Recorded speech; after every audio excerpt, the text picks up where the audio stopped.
le HashMap et le TreeMap. Quand utiliser un HashMap et un TreeMap, leur complexité et les différences de performance.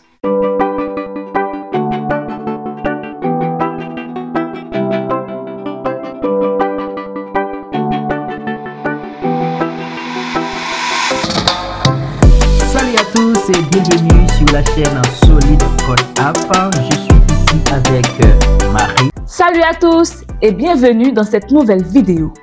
Aujourd'hui, on va parler de deux collections clés en Java, le HashMap et le TreeMap. Ces collections permettent de stocker des paires clés-valeurs, mais elles se comportent différemment. On va voir leurs méthodes principales, leurs avantages et dans quel cas les utiliser. Et oui les amis, l'objectif d'aujourd'hui c'est de comprendre quand utiliser un HashMap et un TreeMap. On va aussi détailler leur complexité et les différences de performance. Alors, c'est parti dans l'écran noir. Alors, tous dans l'écran noir, voyons tout de suite notre roadmap. Dans un premier temps, nous allons voir ce que c'est un HashMap. Nous allons procéder à la création d'un objet de type HashMap. Nous allons voir quelles sont les opérations qu'on peut réaliser là-dessus, notamment les opérations d'ajout, de suppression, d'accès, récupérer les sizes, etc. Puis, nous allons passer au TreeMap. Oui. Nous allons faire exactement la même chose là-dessus. Et en plus de ça, nous allons voir quelles opérations supplémentaires qu'on peut réaliser en plus des opérations qui sont permises sur les HashMap. Alors, le HashMap permet de stocker des paires clés-valeurs et garantit que les clés sont uniques. Il utilise une table de hachage, ce qui rend l'accès aux éléments très rapide avec une complexité moyenne de O1, une complexité constante pour les opérations de base. Cependant, l'ordre des clés n'est pas garanti. Passons tout de suite à la création d'un objet de type HashMap. Donc, je vous propose de créer ou bien de déclarer une variable HashMap qui permet tout simplement de stocker les notes des étudiants. Ce sera une HashMap dont la clé serait de type string et la valeur de type integer. Donc, nous allons créer une HashMap. On déclare le type, c'est HashMap. On va ouvrir une paire de chevrons. À l'intérieur de cette paire de chevrons, nous devons ajouter les types des éléments.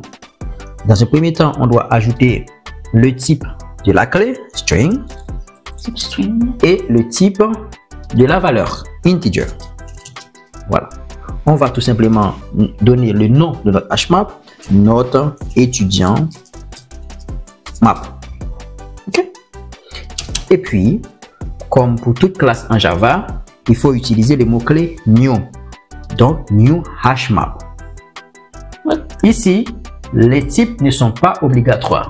On peut les virer tout simplement de manière à ce que notre code soit moins verbeux. Voilà. On vient de créer et initialiser un objet de type HashMap. Nous allons maintenant alimenter notre map. Pour alimenter notre map, on va ajouter des notes en fait. Donc, on va dire que Alice a eu 12, Bob a eu 15, Charlie a eu 18. On vient d'ajouter 3 notes à 3 étudiants différents dans notre map. Ah, il y a un truc que je viens de comprendre. Pour ajouter un élément dans ArrayList et LinkedList, on a utilisé la méthode add. Oui. Et pour les HashMap, on a utilisé la méthode put. Ok. Tu as raison. Pour les listes, ArrayList et LinkedList, on utilise la méthode add. Mais pour le HashMap ou bien le TreeMap, c'est la méthode put qui est prévue pour pouvoir ajouter une paire clé-valeur. D'accord. Parce que la méthode put prend des arguments, la clé et la valeur. Maintenant, on va afficher. Affichage de notre map. Voilà. On va dire notre map, notre étudiant map. On va lancer l'application. OK? On lance notre application. Qu'est-ce qu'on a en résultat? Dans notre map, on a Bob égale 15, Alice 12, Charlie 18. Dans notre map a bien été pris en compte. La prochaine opération qu'on va réaliser là-dessus serait une opération de accès à un élément. Voilà. On va afficher la note de Bob. C'est notre map qui est notre étudiant map.get Bob. Parce que Bob, le nom, c'était la clé. Et on récupère la valeur d'un hash map avec la méthode get en indiquant la clé. OK? Oui. Par exemple, quand je fais notre étudiant.get Bob, ça doit me retourner la note de l'étudiant Bob qui est 15. On va afficher le résultat. On lance l'application. Ici, nous avons note de Bob 15. C'est très simple.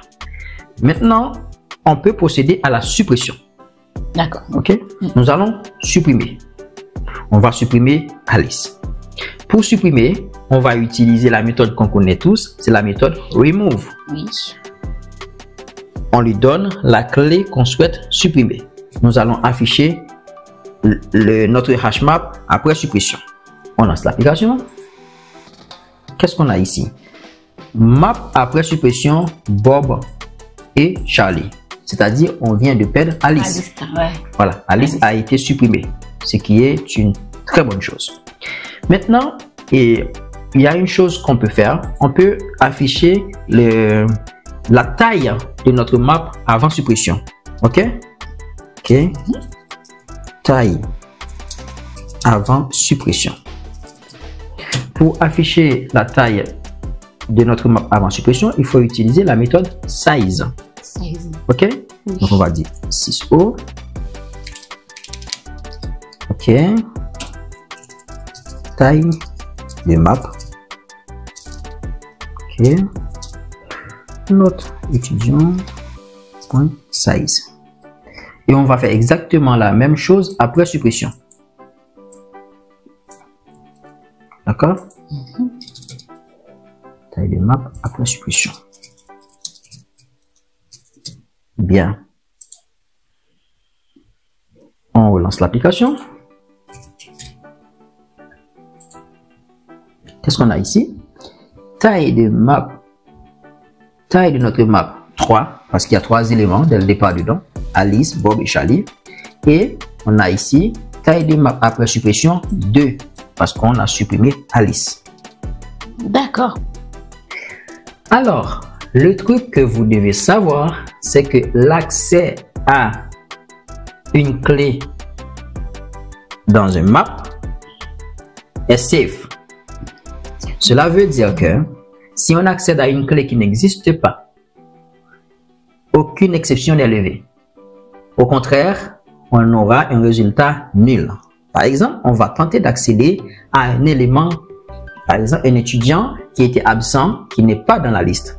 Donc, accès à un étudiant qui n'existe pas dans notre map. OK. On va tout simplement faire note égale note étudiant.map.get.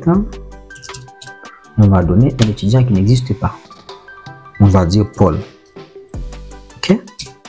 On sait que Paul n'existe pas. On va faire un if-else pour dire si la note est nulle, voilà ce qu'on va faire. Si c'est pas nul, voilà ce qu'on va faire. On tente d'accéder à Paul, on sait que Paul n'existe pas dans notre map. On va afficher.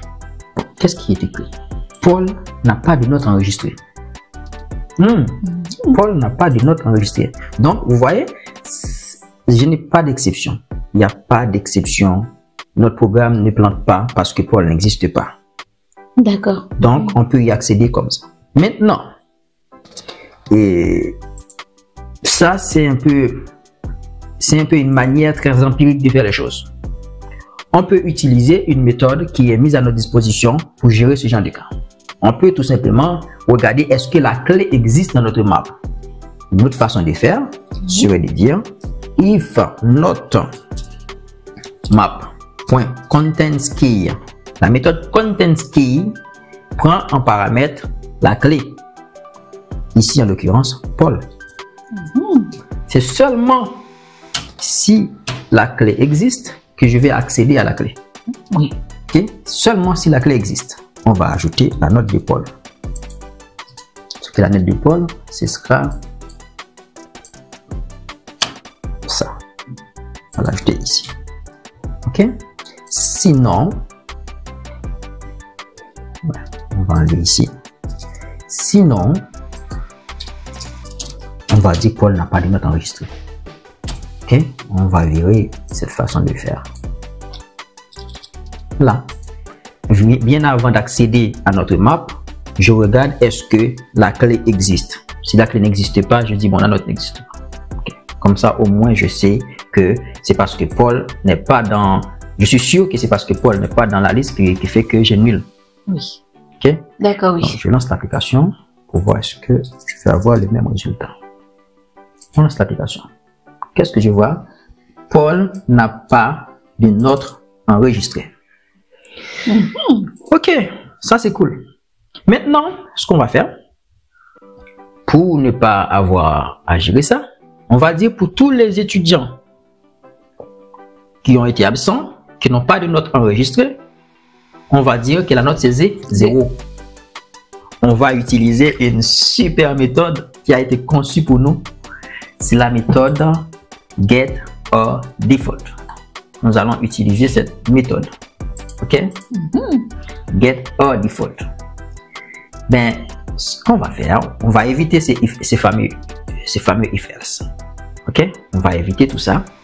On va dire int note égale. On va récupérer la note qui est ici. Ok?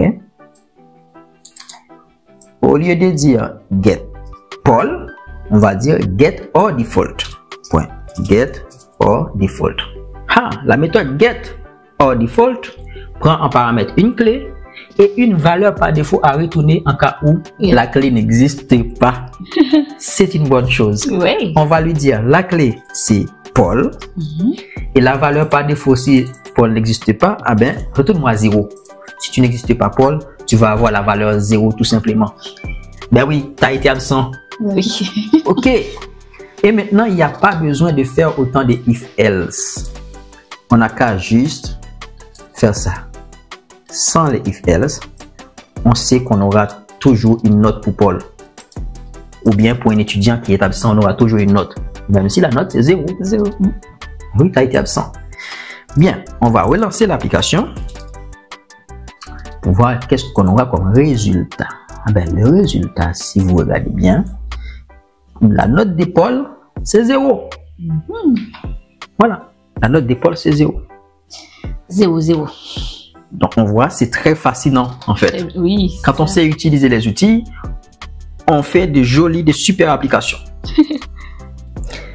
Passons maintenant à notre classe TreeMap, qui est similaire au HashMap, mais il garde les clés triées. Dans un TreeMap, on garantit l'ordre des choses. Ok? Oui. Pourquoi? Parce qu'il utilise un arbre rouge-noir qui permet de maintenir un ordre naturel ou personnalisé des clés. Cependant, attention, contrairement au HashMap, les performances sont plus faibles si tu utilises un TreeMap. C'est normal parce qu'il est censé garder un ordre des choses. Ok? Oui, d'accord. Là maintenant, nous allons commencer par créer un TreeMap.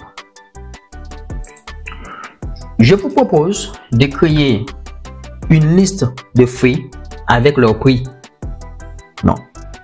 Alors, on va donner le nom des fruits de type string et le prix de type double. On va dire double. Ok? Bon. On va créer un TreeMap. La clé, ce serait le nom du fruit. Donc, c'est de type string. Et la valeur, ce sera double. Double. Ok. Bien.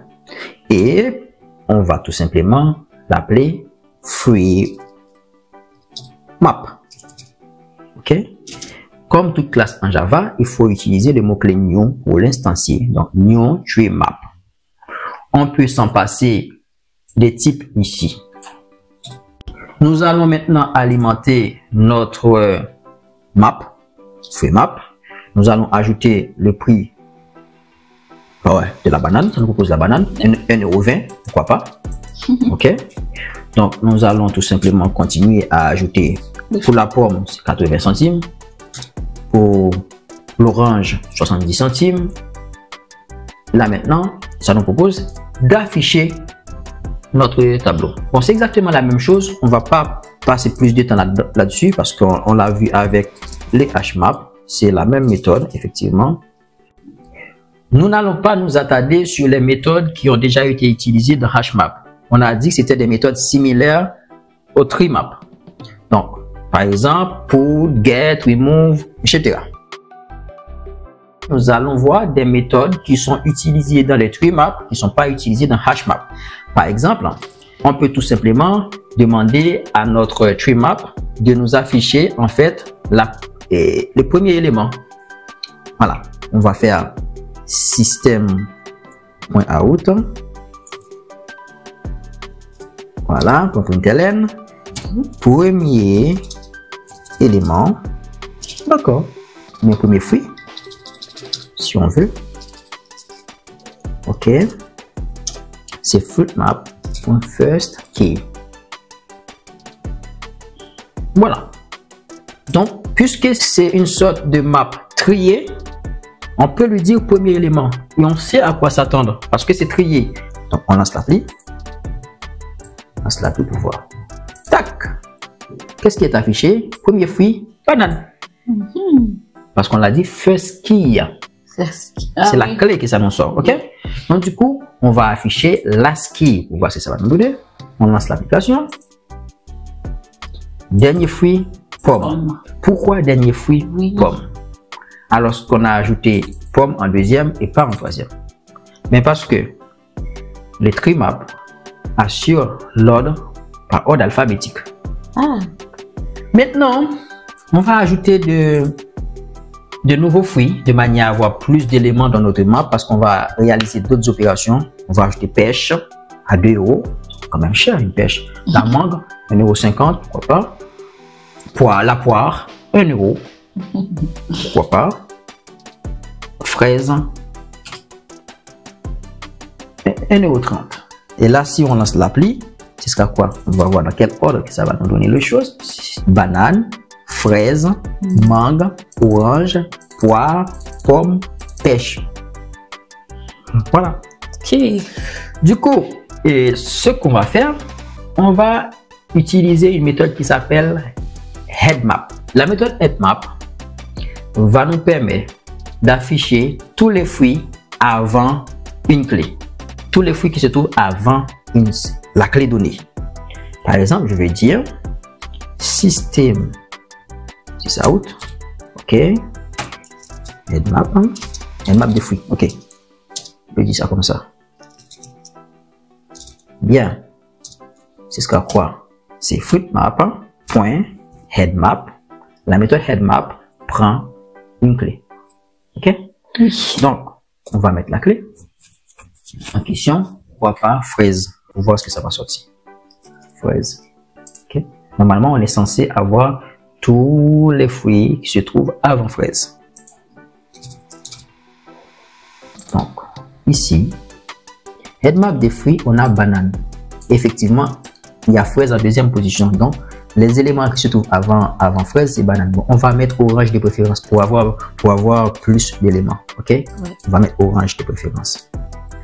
Bien. Là, on lance l'application. HeadMap de fruits, on a banane, fraise et mangue. Effectivement, nous avons la liste qui est banane, fraise, mangue, orange. Donc, avant tout ça, on a cette liste. Donc, c'est comme si on récupère un sous-map.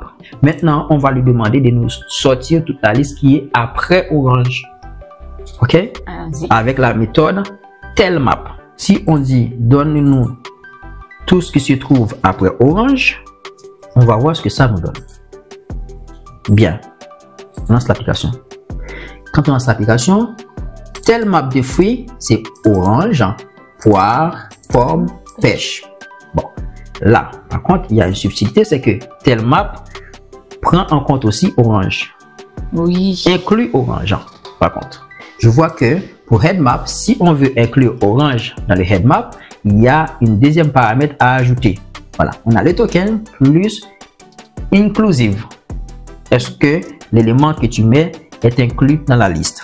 Donc, je peux dire le token, c'est bien orange. Inclusive est de type boolean. Donc, je peux dire true. Voilà. Si on relance l'appli, on va voir que le headmap inclut aussi l'orange. Parce qu'on lui a explicitement dit qu'il faut inclure la clé en question. On clique d'abord avant de relancer l'application. On relance l'application, on regarde. Headmap de fruits, banane, fruits, mangue, orange. Donc, pour headmap, il faut indiquer explicitement qu'on veut inclure la clé en question. Nous allons utiliser une autre méthode qui s'appelle submap. La méthode submap nous permet tout simplement d'afficher tous les fruits entre un élément et un autre. Okay. Ça va inclure le premier élément et exclure le deuxième élément. Par exemple, système.println, nous allons tout simplement submap tout ça. Submap des fruits. C'est comme si tu as un sous-map, tu vois, submap des fruits. Nous allons donner une tranche de fruits.submap. Nous allons donner une clé à partir de laquelle on doit commencer. Je vais dire, on peut commencer par orange. Bien. On commence par orange. Et la deuxième clé, ce sera quoi? La deuxième clé, ce sera quoi? Comme on commence par orange, je veux qu'on finisse par poire. OK? On va dire poire. Bien. Qu'est-ce que ça veut dire? Ça veut dire que orange sera dans la liste, mais poire ne sera pas dans la liste. Parce que poire est exclu. Le premier argument, c'est la clé à partir de laquelle on doit commencer, qui est inclus. Et le deuxième argument, c'est la clé à partir de laquelle il faut terminer. C'est exclu. Donc, on va afficher notre résultat. Bien. On se retrouve avec quoi? Submap des fruits, orange 07. Pourquoi? Parce que après orange, on tombe sur poire. Forcément, après orange, on tombe sur poire. Tu me dis, tu commences à orange, tu finis par poire. Oui. Donc, il n'y a pas grand-chose. Mais si tu m'avais dit, commence par fraise et finis par poire, ça aurait été différent. On va commencer par fraise. On commence par fraise pour finir par poire. On relance pour voir. On relance l'application pour voir quel serait le résultat. Le submap de fruits, on prend fraise, effectivement, c'est inclus. Mangue, orange. On a la liste qui est affichée ici, qui est banane, fraise, mangue, orange, poire. On a créé un sous-map avec ces éléments. Fraise, mangue, orange. Ici, fraise, mangue, orange. Voilà. Oui, d'accord. Ça, c'est très intéressant. D'autres choses qu'on devrait voir avec les trimap, c'est que on peut réordonner tout ça. On va dire, affiche-moi le map par ordre descendant. Par ordre descendant. Voilà. Donc, ce sera quoi? C'est quoi? Fruit map. Point. Descending keyset. Bien. Alors, si j'affiche ça, ça me sort quoi comme résultat? Voyons voir. Voyons voir. Il me dit, affichage par ordre descendant, ça commence par quoi? Pêche. Pêche. Alors que c'était banane. Quand l'ordre naturel, c'est banane. Et là, on a pêche, pomme. Donc, ça commence par le dernier. Hein? Ouais. Pêche, pomme, poire, orange, mangue, fraise, banane. Ah ouais. Ça, c'est très intéressant. Il y a encore pas mal de méthodes à explorer. Je vous laisse explorer tout ça dans votre écran noir chez vous. Et en attendant, je vais essayer de voir si on peut lister tout ce qu'on a. On a les remove, replace, replace all, size, submap. Nous avons tel, on a déjà vu les tel map. OK. Et on a pas mal de choses. Voilà, qu'on peut explorer. Bon. Descending. OK. On a utilisé descending keyset. On peut aussi utiliser descending map.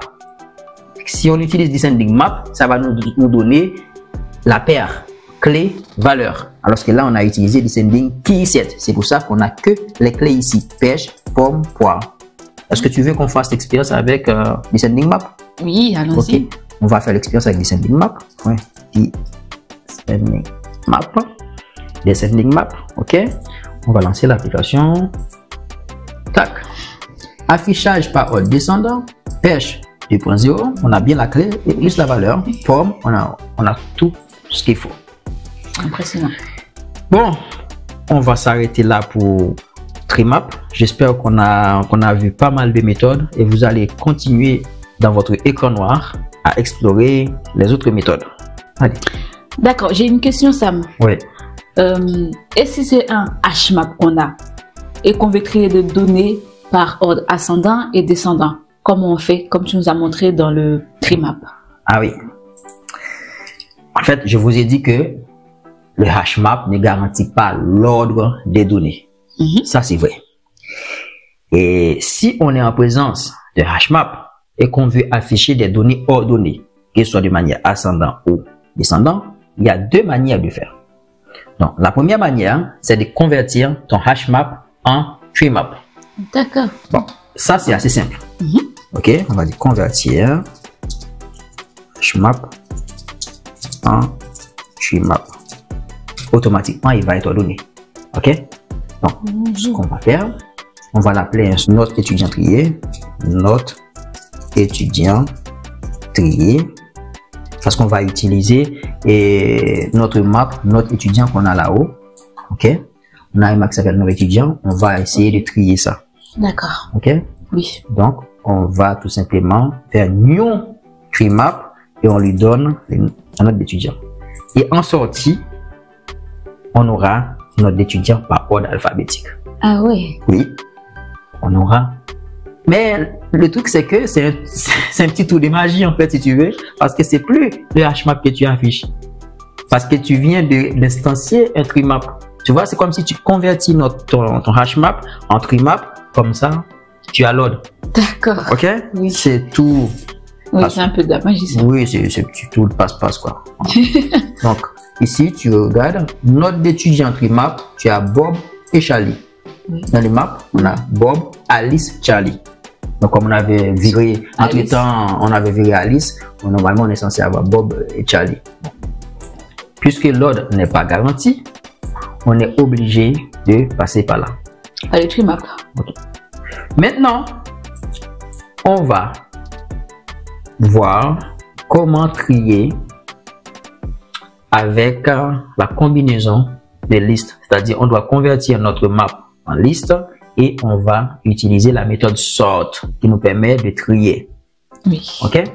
Donc, dans un premier temps, il faut convertir ton HMAP en liste. Ok. Pour convertir ton HMAP en liste, on va dire convertir HMAP en liste. On a déjà vu les listes, les arrêts listes et tout. On a déjà vu. Ok. La clé, c'est string. Valeur, c'est integer. Égal liste, notre liste.